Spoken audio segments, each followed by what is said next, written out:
Hello YouTube family, જય માતાજી બધાને. કેમ છો બધા? મજામાં ને? અમે તો મજામાં સેવી.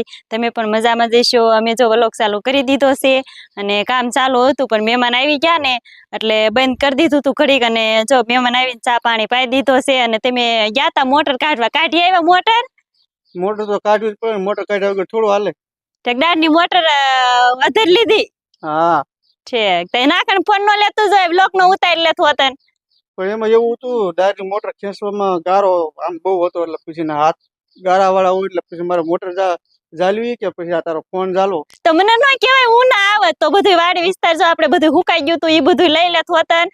અને તમે મોટર કાઢતા હતા ઈ હોતન લઈ લેત. આપણે મકાઈ તો હતી બધા ભૂંદના આજ આવ્યા હતા ને, એ બધી જો ડોડા ખાઈ ગયા છે. હવે ડોડા બડા કાંઈ છે નહીં, ખાવાનું વસ્તુ કાંઈ રહી જ નથી, બધું ભૂંદના ખાઈ ગયા ને કાં ખુકાઈ ગયું ને એવું બધું થયું છે. એ તો વાંધો નહીં, ભલે ભૂંગળા ખાઈ ગયા, પણ આ બધું હુકાઈ ગયું નુકસાન છે ને એ બહુ વધારે નડે છે, તને ખબર તો છે ને. તો પણ હુકાઈ ગયું ઈ તે. અને હવે તો ફેમિલી જો હાલ પાછો અમારે બેસવાનું છે કામે, કેમ કે ભાઈ કામે કરવું તો પડશે. વેપારી અમનેથી હાથમ પહેલા છે વેક્સ દીધા છે, નહીં 20 તારીખે વેક્સ દીધા છે. 20 તારીખ પછી વેક્સ આપણે દીધા જ નથી, એટલે 10-15 દિવસ અમે થવા આવે છે એટલે વેક્સ દેવા જોઈશે. અને વેક્સ કોઈ કાંઈ થયા નથી.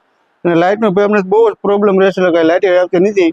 આ 2-4 દિવસ લાઇટ સરખી આવે છે, એટલે કામે તો બેવું જોઈએ. બપોર પછીનું એટલું કામ થયું છે, કેમ કે લાઇટ આવતી નથી. લાઇટ ઘડીક ઝટકા મારે, ઘડીક આમ વહી જાય ને આવે ને એવું બધું થાય, એટલે લાઇટ નથી આવતી, એટલે પાછું વેક્સનું કામ બેવું પડે. ખેતીવાડીમાં બધું હુકાઈ ગયું એટલે આ કામ તો કરવું જ જોઈશે. હા, ખેતીવાડી મુકાઈ ગયું એટલે હવે આ કામ કરવું છે. હા, આ કામમાં વેપારી કહેવાય ભાવ વધારી દો કે થોડો. હા, વેપારી કહેવાય ભાવ થોડોક વધારી દો કે ઓલા ખેતીવાડીમાં બધું મુકાઈ ગયું છે, આમાં થોડુંક કામ થાય એમ.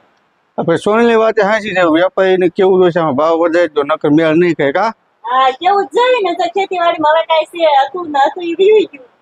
તો ફેમિલી જો અત્યારે પાછા આપણે કામેથી ઊભા થઈ ગયા છીએ અને જાવી છે પાછા ખેતરમાં આંટો મારવા, કેમ કે થોડીક પાછી મેથી વાવી છે. અને ઓલી બાજુ પાછી હતી મકાઈ ને, એમાં પાછી મકાઈ વાવી છે ભેયું ખાટું. અને આમાં જે આપણો ગુવાર હતો ને એ ગુવાર કાઢીને વાવી દીધી છે મેથી. જો ભાઈ આમાં થોડુંક આપણે મેથી વાવી છે, ઓલી બાજુ વાવી છે ને અહીં સુધી વાવી છે. હરંગ બધી મેથી જ છે. આમાં કેટલી મેથી ગઈ છે તમને ખબર હોય? 5 કિલો છાંટી છે. કોમેન્ટમાં કહી દીજો આમાં ભાવ આવશે કે નહીં આવે એમ. ભાવમાં તો આવશે, પણ જો વરસાદ નહીં આવે તો આવશે, નકર નહીં આવે. વરસાદ આવશે પાછી બધી ઓલા તુરમાં આપણે ધાણી હતી એની બધી બેહી ગઈ, એની ગોળી તો બેહી જાય.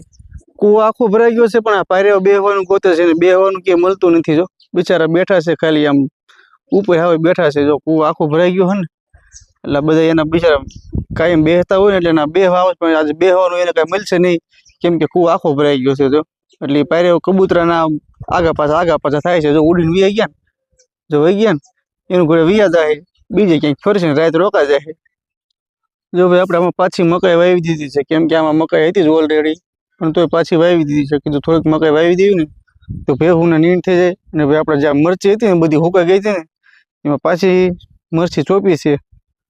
જો આમાં રોપા દેખાય છે ને, ક્યાંક ઊભી રહેવા દીધી છે સારી હોય, બાકી તો બધી કાઢી નાખી છે. અને વાવી દીધી છે બીજી મરચી નાની છે ને એમ. જો ભાઈ અહીં કાકાએ વાવી દીધી છે, એની રોપ ક્યાંકથી ગોતીને વાવી દીધો, બધી રોપ મરચી જ વાવી છે એની. જો છે ને, એટલે આવું બધું છે આ ખેડૂતનું. અને આ તો બધી ફૂકાઈ જ ગઈ છે, એ તમને ખબર જ છે. ભાઈ તમને શું લાગે છે આ મરચી હવે થાય ક્યારે થાય? મોડી બહુ થાય ટૂંકમાં. આ ભાવમાં આવે ન આવે એવું બધું છે. આ પાછી 2-2.5 મહિને જે ચાલુ થાય, આના કરતાં ધાણી વાવી હોત તો સારું હતું. જો મરચી વાવી છે, મટકું બિછાવ્યું એકલું છે હવે. તો જો ભાઈ આ બધી મરચી ફૂકાઈ ગઈ છે, અહીંથી માંડી અહીંયા સુધી આ ફૂકાઈ ગઈ છે. નકરા મરચા દેખાય. જો આ શું થાય? આમાં કાંઈ ન થાય ભાઈ, આમાં કાંઈ ન ઉરા, આને કાઢી નાખવાની છે. તો 2 દી વાટ જોઈ છે ભાઈ કે સારી થાય તો ભલે, પણ મને એવું નથી લાગતું સારી થાય કે નહીં થાય. એમ લગભગ નહીં થાય. તમને ખબર હોય ને તો કોમેન્ટ કરી દેજો કે આ મરચી સારી થાય કે નહીં થાય. કુણા મરચા દેખાય છે, આમાં શું સારું થાય ભાઈ? જો નકરા એમાં ડાખરા સોઈટા એવું લાગે. તો ફેમિલી આપણે જો મોટા ભાઈને તુર બધી જે હુકાઈ ગઈ હતી ને એની એ તુર કાઢી નાખી છે. નીચલા પડામાં હતી નહીં, જો અહીંયા ઢગલો પીડ્યો છે ને, આ બધી તુર હુકાઈ ગઈ છે, કાઢી નાખી છે. અને પછી આ તુર ગંધી એટલી મારે છે, બાયસ જ એટલી આવે છે. આ તુર અડકતું રહેવાતું નથી. અહીં આ તુરમાં બાયસ એટલી આવી ગઈ છે. કેવો વરસાદ થયો હોય છે કે ભાઈ આ તુર બગડી ગઈ અને બાયસ આવે છે. જો આમાં બધી તુર હતી ને બધી કાઢી નાખી. જો તમને અમને નજીક જઈને સરખી બતાવું. તો જો ભાઈ આપણે તુવેર આમાં હતી મોટા ભાઈને એ બધી આમાંથી કાઢી નાખી છે. જો તમે ક્યાંક ક્યાંક ઊભી છે. જો આ બધી આમાંથી કાઢી નાખી તુવેર બધી, કેમ કે ભાઈ હારી નથી ને એટલે કાઢી નાખી. હવે હુકાઈ ગઈ હતી. જો ભાઈ આમ સામે ઊભી જ છે. બે અક્ષા ઊભા રાખ્યા છે. ટાઈમ નહીં હોય એટલે પાછો ઘરે આવતો રહ્યો છે. ઉપાડવાનું ચાલુ જ હતું એને અત્યાર સુધી. અહીંયા દેખાય પાડી. હા હવે આવશે. એ સા લાંબા ઊભા છે થોડાક. એ હવે આજકાલમાં કાઢી જ નાખવાની છે બધી. અને આમાં ખેડીને પાછું નવું વાવેતર ચાલુ કરી દેવાનું છે. નવા વાવેતરમાં એવું છે ભાઈ આપણે એક નથી વાવતા, બધા ખેડૂતો અત્યારે બધું આ લાગત ખાપ તાપ બધું કાઢીને પાછું નવું વાવવાનું ચાલુ જ છે બધું. તો કન્ટિન્યુ વ્લોગમાં બની રહેજો. તળાવ આવી ગયું છે, તમને તળાવ દેખાડી દઉં. કેમ કે આપણે એક બે વખત તળાવના સીન લીધા પણ હવે ટૂંકા લીધા છે એટલે આજ આખું તમને બતાવી દઉં. તો આપણે ફાઇનલી પૂગી ગયા છીએ આપણા તળાવે જોવા. ભાઈ આપણું તળાવ નથી મચ્છુ નંબર 1 2 છે એવો. એવડું મોટું નથી પણ આમ નાનું એવું છે ભાઈ. આ તો બધી હુંવાણી કરવાની હોય. આમાં અમારે સિઝન ન કપાય કે આ પાણી પાછું આમાં ખૂટી રહે. જો છે ને એવી એમ તો તળાવ મોટું છે બહુ. આ પાણીનો ભરાવો બહુ છે ભાઈ. જો જો અહીંયા બતક તરે નાની આવી જા. હા જો તરે હે ને આમાં ભાઈ બતકું તો છે નાની બહુ નથી જાય, થોડી છે આમ. કેવડું તળાવ છે જુઓ તમે. આનું ડેમ જો અહીંયા છે થાંભલાની પાછળ. અહીંયાથી પાણીનો નિકાલ થાય છે અને આ પાણી ઠેઠ આવે છે બહુ આઘુંથી આમ નેક્સ્ટ લેવલનું બહુ આઘુંથી આમ આવે છે. એટલે પછી ચોમાસામાં અહીં પાછું અમારું ખેતર ખોદીને ડૂબી જાય છે. જો ખાંભા ખોળ્યા તમે દેખાય કે નહીં, અહીંયા આપણું ખેતર છે. જો ફરતા ખાંભા છે. આ એટલું ડૂબી ગયું છે એટલે એમ કે આપણે ભેહુંને નીણ વાવી ને જાય એટલું બુડી ગયું છે. બહુ જાજુ તો નથી બુડ્યું પણ આમ રેસકાઈ ગયું છે ઉપર બધું. જા આ ઉપર રહ્યો ને એ બધું રેસકાઈ ગયું છે. અને પાણીનો ભરાવો ભાઈ કેટલો બહુ છે અત્યારે.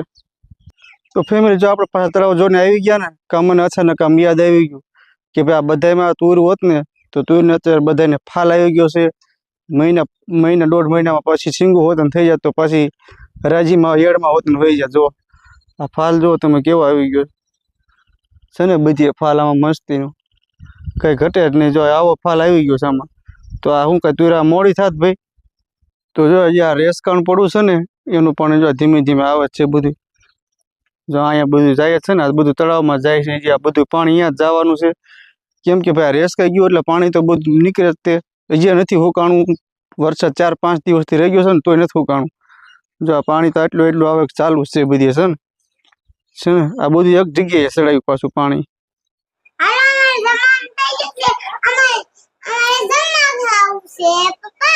જમવાનું થઈ ગયું છે. આજે શું બનાવ્યું છે? પૂરીયું બનાવ્યું છે. તો ભાઈ હાલો જીએનસી બેન કહે છે જમવાનું થઈ ગયું છે અને ભાઈ પૂરીયું થઈ ગયું છે. તો હાલ ચાલો જમવા જઈએ. હાલ ક્યાં છે? અહીંયા નથી જેવા જમવા જવું છે. હાલી જાય જમવા જવું છે ને તો હાલો ભાઈ બધા જમવા પૂરી બનાવી છે. કા બનાવી છે ને? હાલ જો ભાઈ મસ્ત પૂરી બનાવી છે. આજે પૂરી બનાવી છે મસ્ત. ભાદરવી હતી કાલે, 2 ભાદરવી કેતા આજે છે અને કાલે વહી ગઈ પછી એમ બધા કહે છે. ક્યાં જીએનસી 2 ભાદરવી હતી કે એક જ હતી? હે 2 નહીં એક જ હતી. મને એવું લાગે છે એક હતી પણ તોય આજે જો બનાવી રાખ્યું છે. તો જો ભાઈ આ 4 પૂરી અમારા જીએનસી બેને બનાવ્યું છે. કેવું છે ખાસ કોમેન્ટમાં કહી દીજો. અને આ બીજું તો બધા મોટા બનાવ્યું છે. ને ભાઈ ફુલાવરનું શાક છે, વઘારેલા ભાત છે. તો ચાલો જમી લઈ પછી કન્ટિન્યુ વ્લોગમાં મળશું પાછા જમીને. તો ફેમિલી જો આપણે પાછું જમી લીધું છે અને જમીને પાછું મારે અચાનક જવાનું છે ગામમાં શું લેવા જવાનું છે તમને ખબર? કાંઈ નહીં જવાનું ભાઈ ફાકી ખાવા જવાનું છે. કેમ કે હોપારી આજે આપણે ખૂટી રહી છે. ખૂટી તો નથી પણ આમ ડિરેક્ટ ભૂકો જેવું છે ને એટલે મજા ન એટલે પૈસા જવું જશે ગામમાં ફાકી ખાવા. અને જે સોનલ જોઈ વાળું જ કરે છે એકલી બેઠી. તો એને વાળું ચાલે છે એકલીને કેટલું જમવું છે એને. તો હાલો આજનો વ્લોગ આપણે પૂરો કરી દઈશું. આજનો વ્લોગ તમને કેવો લાગ્યો કેવો ન લાગ્યો કોમેન્ટ ખાસ કરી નાખજો. ને ભાઈ પહેલી વાર અમારી ચેનલમાં આવ્યો તો સબસ્ક્રાઈબ કરવાનું ભૂલતા નહીં. તો મળશું કાલે એક નવા વ્લોગમાં. તો જય માતાજી બધાને. મળશું કાલે. તો બધાને બાય.